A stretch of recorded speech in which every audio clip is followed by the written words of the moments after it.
that some customers are Mercedes, which is, you know, advanced websites, but they only have to look quite nice and, you know, not super high performance. But they also do things like Postcode Loterij, who get, you know, 1 million page views in like half an hour the day the results are being made known. So they need, you know, a whole server farm to accommodate this, or maybe use Amazon for it. Yeah. So, and a value shift. So you see also, I think, also we as end users see this very different now. It used to be that, yeah, maybe you even know this, that your parents probably have big collections of CDs or even records. Me too. Back in high school, I bought every week one record because I had a nice school job also. So I was buying a CD every week. Whereas now I have Spotify, so I used to pay maybe 40 guilders, so that's about 20 euros per week, which is 80 euros going to the music industry on a monthly basis. Whereas now I have Spotify, so for 10 euros I have everything I need. And that's kind of a broader value shift. So here you see some other examples. Yeah, so Zipcar, Rolls-Royce powered by the hour, SaaS, iTunes, Netflix, Spotify I already mentioned. And I think many of us are being customers of these things more than you used to. This is changing many industries, as you probably know or are somehow conscious of. Think for instance about the gaming industry. I think we're all used to, we all now know that there's World of Warcraft. You pay 30 euros in the beginning and then you can just pay by the month, which is a lot different from just going to the store, buying a 100 euro game, and then playing that 100 euro game. You can see that, well, I'm not sure if you're aware of this, but when's the next PlayStation coming out? When's the next Xbox coming out? They may never come out because this industry has changed so radically. Now that's, I think, an interesting point. Do you own a Zipcar? It's the same as green wheels. You just, you know, get a car for 2 or 3 hours and then you go away again. What's kind of cool about this, I was at MIT, of course, last spring. Or this spring, and one of the things I saw there was that this model is getting more and more prevalent. So you see it not only for these things, that you can rent things, but I saw it also for bikes. I saw it for rooms with, what's it called? There's just one website where you can easily find bed and breakfast places. But also for, so I already said bikes, also for dogs. So rent a dog. For an hour you can rent a dog from somebody in your neighborhood. It's quite a nice business model. I like it because I too would like, you know, take a dog for a run every once in a while. But I really don't like him shitting the carpet, so to say. So, you know, I'd like to leave that problem to somebody else. Alright, so this is a picture that I quite like. So here you see the total cost of ownership. So this is more from the customer perspective. Very important term, by the way, total cost of ownership. I keep telling you guys that you have no idea how much money makes the world go around. And I think this is a nice illustration of that. So in this term, total cost of ownership, remember it for the rest of your life, because your first job will be something to do with that probably. So total cost of ownership, on-premises software versus software as a service. And here you see, well, the actual numbers of course don't matter, but you see that at least 30% higher for on-premises. So here you see, well, unscheduled downtime, 308 versus 0. Unused licenses, very interesting. So you buy licenses that in the end you end up not using, 92 versus 0. Here, user licenses are more expensive, which is also quite interesting. Typically you see that these are, well, you can of course imagine that if you drew a line, and this is already really important for later also. So if you start with SaaS, you start with one customer, you start with one license, 2 licenses, 3 licenses, 4 licenses, and just keep going. Whereas with a product, you might say, okay, we'll start here and just keep going because I've paid once, maybe, you know, the occasional maintenance fee. So you can see that there's a cutoff point or a crossing point where you say, hey, now having a product on premises was actually cheaper. That's an interesting point, and we'll talk about this more later. So what's really interesting, of course, here is that in terms of cash flow, if you're a software company, here you make in the first month maybe 10 euros a month, and here you make in the first month maybe 1,000 euros a month. And as you can imagine, cash in pocket for a startup is always more important than this. So being a SaaS startup may be harder than you think, but we'll talk about that later. So let me see, so management customization of business process change, so 94 here, 0 here. It's a bit shady, yeah? I don't like this because maybe in a SaaS environment you also have to make those changes. but okay, we'll leave it for them. Training, apparently SaaS software is typically easier. And this is, I think, a McKinsey report. Wait, does it say anywhere? Ah, no, it doesn't say anywhere. So I'm not sure how, how objective this data is, but I do think it illustrates it quite nicely. So here you see the sort of counter data. Here you see that, well, in terms of from a company point of view, EBITDA is how much profit you make. So you see for all traditional software companies, they make about 31% profit on top of everything, 15% R&D, sales cost 19%. In the case of traditional software companies that are small, you see that it's very different. So they only make 15% profit, and well, a lot of R&D expenses, a lot of sales costs, and also for pure SaaS, you see, well, it's about the same as these two. So all traditional software companies, including Apple, including Microsoft, apparently make really good money. But if you start looking at these others, then the differences aren't so great. Well, SaaS benefits. Let me see from which perspective this is. Yeah, so I think many of these things I've already talked about. So from the customer point of view, no local infrastructure to support. And you can only imagine how easy it is. So let's say that I have a Joomla. I used to build all my websites with Joomla, also my own private sites. But they would be hacked, they would be defaced, as you call it, and it would be very annoying. Now I use WordPress. If WordPress goes down, WordPress guarantees me some uptime. So, if they go down, they fix the problem within minutes. I had to find out from my mother that some Turkish hacker had hacked my Sterionsa.nl. So, you can imagine why I switched over to, I'm saying Turkish because the guy said I am Turkish and I hacked your site. So I'm not being discriminating here. Also important, applications and data are available anywhere with network connectivity. So for me this is really important with just being able to work anywhere. If I want to change an invoice here in Utrecht, then I can do it with Moneybird as easy as I can do it at home. Very important. Application delivery is one-to-many. So operating costs are reduced by managing infrastructure at central locations at each customer site. So instead of spreading the cost over all your customers and saying, okay, you have a system administrator, you have a system administrator, you can just say, okay, we have one system administrator for all of you. That's quite easy. Built and optimized robust platform, so improved availability and reliability, and hopefully lower total cost of ownership. And you can imagine that now if you use Highrise, where you can get, I think, a pretty big company up and running for $50 a month, that's a whole different ball game from getting a small SAP deployment for $1 million a year. So you can imagine there's a huge, huge difference there.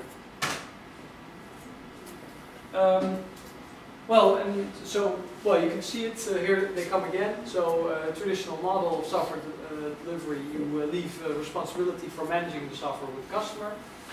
High upfront cost and a burden of implementation, and ROI is often delayed considerably, and may be obsolete. Your product may become obsolete. So you can imagine installing SAP, feeling all fine and dandy about it. Implementation takes 5 years, and after 5 years you have something that's kind of inferior to what you could get with SaaS. So it's really tough to get the ROI very good. Of course, there's also advantages to more product or traditional based business models. So did you charge yourself this? That in the end you've only paid for it once, and hopefully if it's a very stable, simple product, so in case of World of Warcraft, for instance, if you could buy that for 90 euros for the rest of your life, that would be a lot cheaper than paying the 30 euros every month. Any World of Warcraft players here? Has everybody ever played that? Or? Nobody? Yeah. Wow. Oh, cool. I thought this would be, a virus. I thought you all were wasting your time and not studying my course because of this. Good. Nice. Good people. Different ways of getting money. So you can imagine subscription. Well, that's of course the most traditional one. As you may know, latest site you pay anywhere between €0 per month to 75 euros per month. Transaction-based pricing. So think about using a credit card, and you pay for every transaction you make. So what's a better example of that? Well, you can imagine that if you have a platform with a web shop, and you say, okay, it's for free, you can use it for free, but every time you make a sale to a customer, for say 10 euros, you give us 10%. Think about the app store model, for instance. Profit sharing, so that's also a similar example where you say, okay, if the customer makes 10% more profit, we take 1% of that 10%. No, 10% is 10%. Ownership sharing, I have no idea what I mean by that. And of course, ad-based revenue. So ad-based revenue is like Google does it. It's pay per click. I'm not sure if this is going to work. The link still works. Yeah, so here you see a very nice example. So this is a competitor of Moneybird. I'm not trying to advertise Moneybird. I also know the founder of Digitale Factuur. And they have this typical, well, free, light, and pro. One thing that's cool about free, for instance, here is that for 40 cents, you can go over your 3 free invoice limit. So if you want to go with 200 over, you're fine with it. Because then in the end, maybe you'll be paying more than if you had light or pro. And you can see that the number of features, actually, it appears the number of features don't necessarily increase. But you get access to the API if you start paying and those things. Alright, so again, this is, I think, the best overview that you should use for your exam, so to study for your exam. And this question is, of course, bound to be honest. I mean, you know it's going to be there. So for who are the benefits? Well, there's a vendor side and customer side. Customer, lower cost of ownership. Software available immediately upon purchasing. So we could all create an account now on Digitale Factuur and start using it right away. Whereas if I had to sell you Davilex, we'd all have to open up our laptops and insert the CD and hope it all starts working. Well, as a customer, you can focus on your core competency. So I recently did some research at a bank, and I said, well, why don't you write the software yourself? It's really hard, and all these expensive companies. Why do you want to hire your own programmers? And they say, hey, we're bankers. We're good at banking. We deal with your money. We deal with your money securely. We have security trucks driving around with your money. We do trades on the stock market. We don't want to know how to build software. That's not our expertise. We want others to do that for us. So I think that's a focus on core competency, very important. Access anywhere, freedom to choose. I don't quite know if that's necessarily true, but of course, if you have multiple SaaS options, you can switch between those. That's in a product context also true. New application types. So like I said, you can sort of catch the long tail. And I think, is there anybody here who doesn't know the long tail concept? Can somebody explain it to me? Guys in the back with the curly hair? What's the long tail? Sorry. Do you know the long tail? The concept of the long tail? No? Okay. So, right? What was that? Books. You can sell multiple small copies of a version instead of a huge amount of one version, still make more money? Or yes. That's exactly the case. So let's say, well, this is, let's say this is Amazon. So Amazon, of course, makes a lot of money from their bestsellers. So let's say this is book number 1, book number 2, book number 3. Makes a lot of money from these. But what's the best part about Amazon? So for some companies, it may be like this. So for Apple, for instance, it's basically like this, chum chum, because each of their products makes a very decent percentage of their profit. Now, if they had some niche products, so like maybe their server products, so that might be here. But none of them come below, a couple of billion probably. So a lot of money. Whereas with Amazon, Amazon makes a lot of money, of course, on their bestsellers, but they also make money on a book that's maybe sold 5 times, or a book that's maybe sold 1 time, because they have a book about. So one book that I recently found was making money by buying and selling classic cars. Well, who the hell is interested in classic cars? Me, but no one else. So that's a nice example of. That's maybe sold once or twice, and still they make money on it because they sell many of these once or twice books. Now in the case of SaaS, which is actually what I'm hinting towards, so it used to be that if you came out with an invoicing product like Moneybird, if you were to install that on somebody's computer, you wouldn't buy, it'd be quite hard to sell. So, you'd have to get very large numbers to get return on investment. Whereas, because of the lower cost of SaaS, you can also say, well, I'm going to target a market like Ladyside does. Okay, maybe there's only 1,000 potential customers in the Netherlands, but those 1,000 customers, are still going to give me a very nice business model. Whereas I can let others, like Digitale Factuur, focus on the big markets. So you can go more into niche markets. That's very important. So that's the long tail. No long tail because it's important. Yes. Now those SaaS allows the company to focus more on core competency.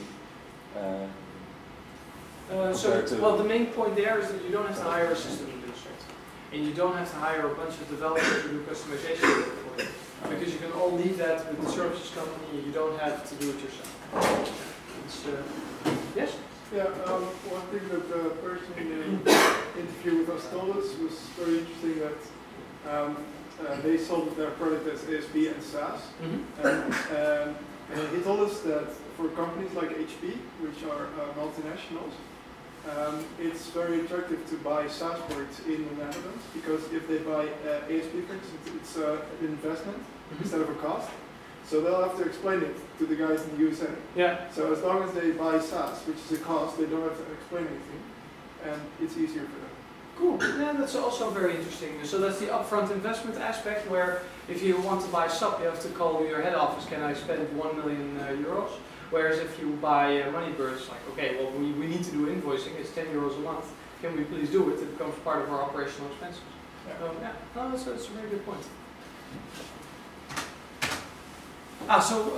Well, faster product cycles, that's of course where we talk about the fact that you can easily upgrade. So Gmail could have been upgraded this morning, and I will probably not even notice it, and if I notice it, it was no hassle for me. So that's really wonderful. And then, and also faster product cycles in terms of feedback. So if somebody says, well, this is wrong with latest site, I can fix it within a couple of days, and it's much easier than having to send all my customers a new version, or send them an email saying, well, the new version can be downloaded here, install it if you want to. So the vendor side, well, increased total available market. You hope to maybe get more exposure also to the web and things like that, so you don't have to visit each and every customer. That's of course in the case of Moneybird, one of their key advantages. They don't have to put their product in a store, shrink wrapped and nice and easily packaged. Well, enhanced competitive differentiation, so you can say, okay, we are good at associations, and that's what we do. So you can sort of become more niche and more specialized. Well, lower development costs and quicker time to market. Could be true. I guess it is easier. So for me, it was quite easy to develop this without having to have a huge team and a development team and a team that goes to installs customers and a lot of consultancy. So I guess that's true. Effective low-cost marketing. Of course, at the end of the day, you still have to get your product sold. So it might be that through the web you have some better way of doing it. Very predictable recurring revenue, I think that's what it should say. I'm not sure what MRR stands for. But well, like I said, when you have, let's say, a latest site has 10 customers, then I know I'm going to be making this for the following year. If you have a product, then for each new sale, of course, you're talking about much higher revenues. Then, okay, well, maybe we sell one product, so then you know, okay, it's going to be like this. And then a month later, okay, maybe we sell another product. But it might be that